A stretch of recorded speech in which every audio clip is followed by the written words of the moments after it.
2 kilometre হেঁটে আপনার কাছে আসছি। আমি এসএসসি পরীক্ষার্থী, আপনার পাস হয়ে একটু দোয়া নিয়ে যাব। আমরা এই মানে সমুদ্রের উত্তাল পানি যখন বোটে আসতেছিল তখন নিশ্চিত যে আমরা মারাই যাব। আমার ছেলে আমেরিকার বেটস কলেজ, যেটা লিবারেল আর্টস কলেজ, খুব ভালো কলেজ, এবং ওর ফার্স্ট সেমিস্টারের রেজাল্ট সে এশিয়ার মধ্যে 12 বৎসরের ইতিহাসে এত ভালো রেজাল্ট করতে পারে নাই। আমি মোহাম্মদ শরীফুল ইসলাম, জামতল ধোপাকান্দি সরকারি বহুমুখী উচ্চ বিদ্যালয়ের সহকারী শিক্ষক ভৌত বিজ্ঞান। আমার বিষয় হলো পদার্থবিজ্ঞানের শিক্ষক। আর আমার বাড়ি হলো সিরাজগঞ্জ ধানবান্দি। আমার ওয়াইফ চৌবাড়ি ডক্টর সালাম জাহান ডিগ্রি কলেজের সহকারী অধ্যাপক। আমার একটা ছেলে, ও আদমজি ক্যান্টনমেন্ট কলেজে পড়া অবস্থায় ইন্টারমিডিয়েট পাশ করে ইউএসএতে এখন স্কলারশিপে বেটস কলেজে লেখাপড়া করতে গেছে সায়েন্স নিয়ে, ওখানেই আছে। জি ইনশাআল্লাহ, আল্লাহ রহমতে অনেক সুস্থ আছি। না, ওই রকম কোনো ডিজিজ নাই, হালকা একটু ডায়াবেটিস আছে, তো নিয়ন্ত্রণের মধ্যে। স্বাভাবিক খাবার খাই এবং বেশ এনার্জেটিকে আছি, কোনো শরীরে কোনো সমস্যা এখন পর্যন্ত ধরা পড়ে নাই। এবং আমি বডি চেক আপ করি নিয়মিত। তো ডাক্তারের সাজেশনও বলছে যে না, আপনি বয়স অনুযায়ী অনেক বেশি সুস্থ আছেন। আমি আমার বাড়ির পাশেই বিএল সরকারি উচ্চ বিদ্যালয়, ওইখান থেকে আমি লেখাপড়া করি এসএসসি পর্যন্ত। আর আমার বাবা ওই স্কুলের সায়েন্সের শিক্ষক ছিলেন। শেষে উনি শিক্ষা অফিসারও হয়েছিলেন এবং বিএল স্কুলের প্রধান শিক্ষকও ছিলেন। আমার আম্মাও সহকারী শিক্ষক প্রাইমারিতে ছিল, প্রধান শিক্ষক অবস্থায় সে রিটায়ারমেন্ট গেছে। আর আমার আব্বা প্রায় এই পিআরএলে থাকা অবস্থায় মৃত্যুবরণ করেন। আর আমি এইচএসসি সিরাজগঞ্জ সরকারি ডিগ্রি কলেজ থেকে পাশ করি 1989 সালে। তারপরে আমি রাজশাহী বিশ্ববিদ্যালয়ের অধীনে পদার্থবিজ্ঞানে অনার্স করি, এমএসসিও রাজশাহী বিশ্ববিদ্যালয় নিউক্লিয়ার ফিজিক্স। এবং পরবর্তীতে আমি ঢাকাতেই জব করি এবং ভূমি মন্ত্রণালয়ের অধীনেও ছিলাম প্রকল্পে, যেটা হলো আপনার ভাসান টেক প্রকল্প, বিআরপি বলে। এখানে দীর্ঘদিন ছিলাম।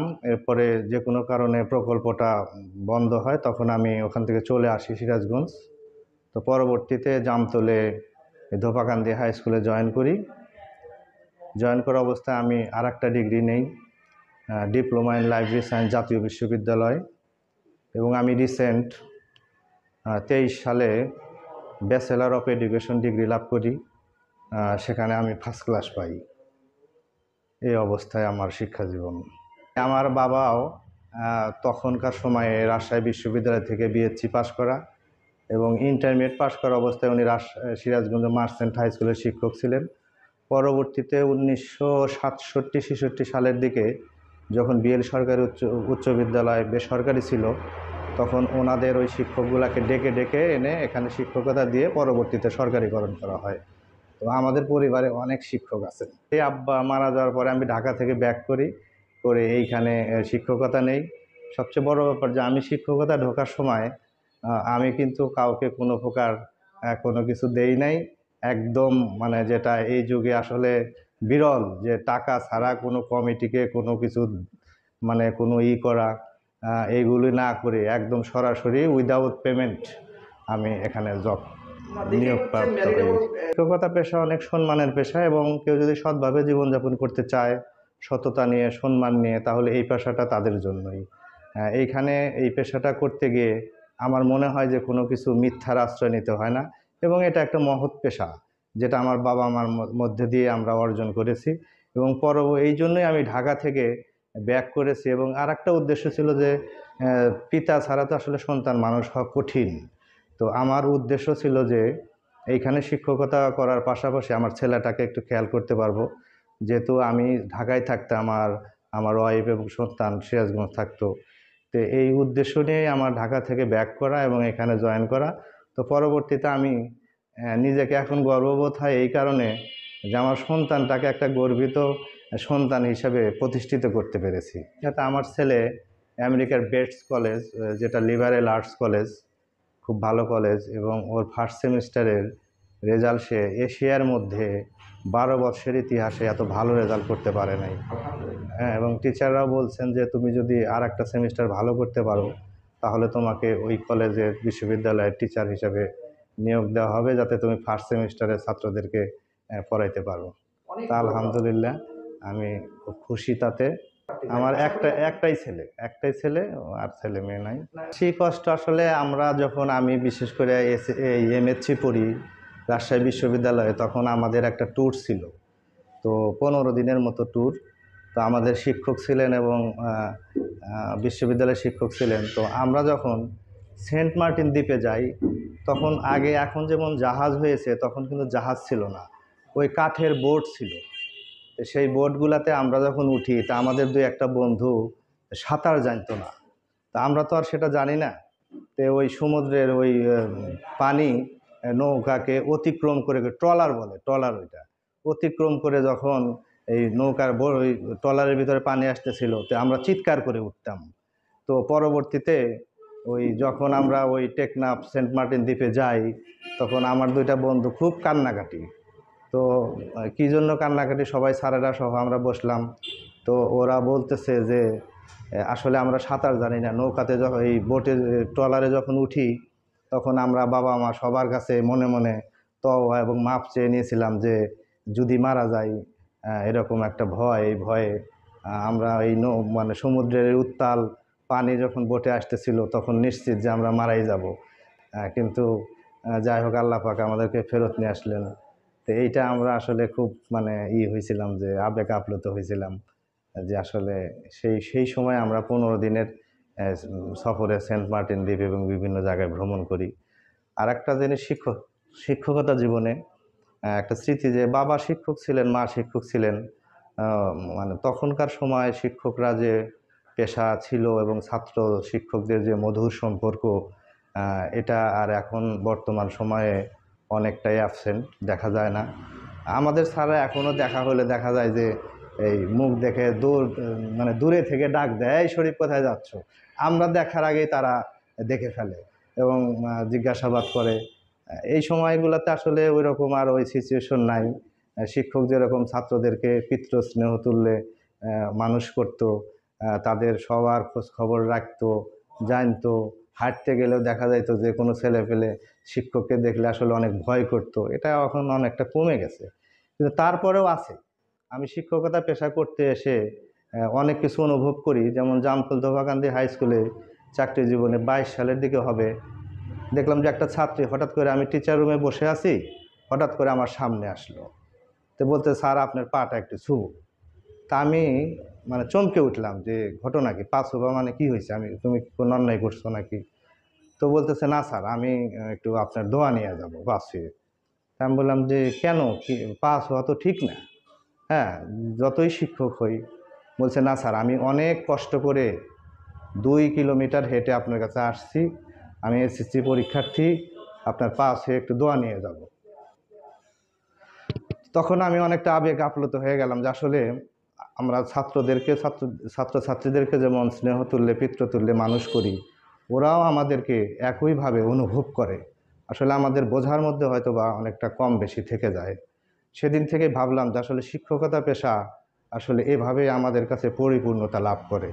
আমরা শিক্ষক হিসাবে আমরা যে পিতৃ স্নেহ দিয়ে তাদেরকে মানুষ করি, এইটাই আমাদের গর্ব, যে না, তারাও অনুভব করে আমাদেরকে অনেক সম্মানের আসনে বসায়।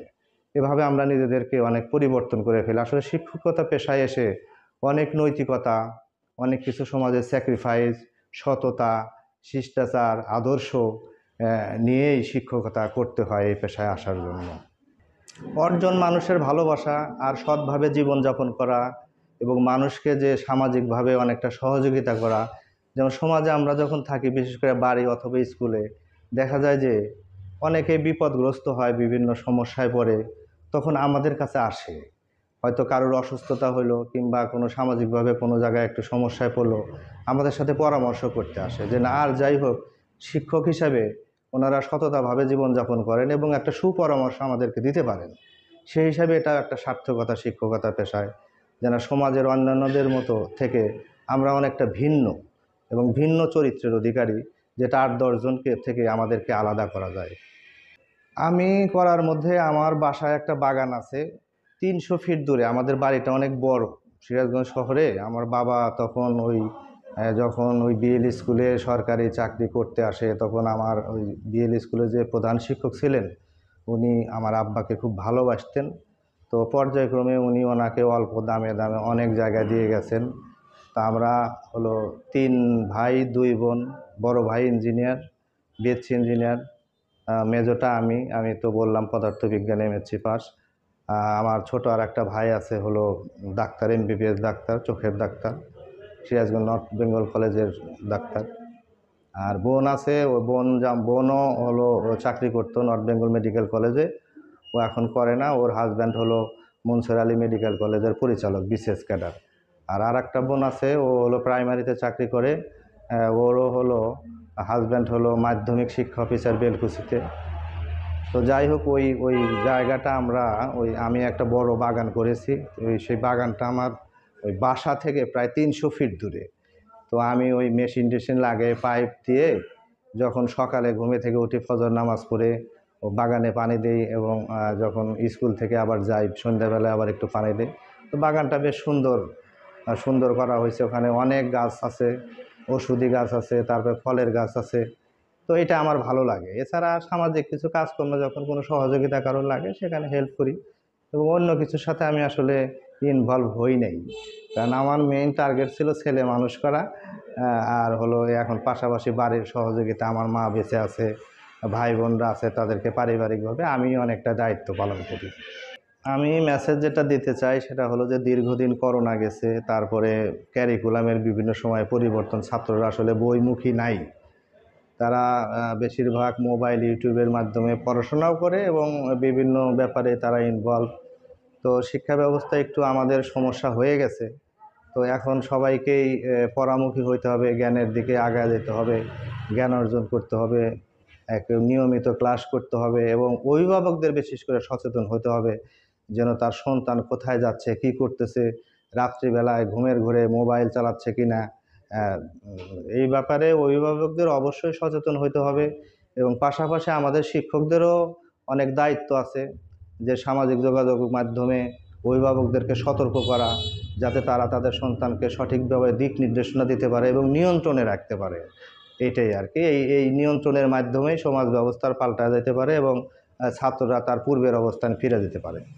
অবসর যাওয়ার পর আসলে আমাদের সন্তান একটা তো, আর আমার ওয়াইফও রিটায়ারমেন্টে যাবে, আমিও যাব।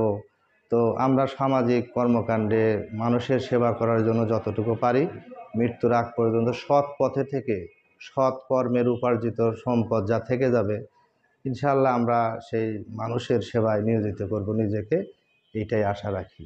আপনাদের এই পদক্ষেপটা অত্যন্ত সুন্দর, কারণ মানুষ গড়ার কারিগরদের নিয়ে যে আপনারা যে সাক্ষাৎকারটা নিচ্ছেন এবং বিভিন্ন মতামত নিচ্ছেন এবং সেটা সামাজিক যোগাযোগ মাধ্যমে বিভিন্ন জায়গায় উপস্থাপন করবেন, তাই আপনাদের মাধ্যম দিয়েই আমাদের সেই মেসেজগুলো পৌঁছে যাবে, এবং এভাবে সমাজের অনেকটা পরিবর্তন আসতে পারে এবং আসা সম্ভব।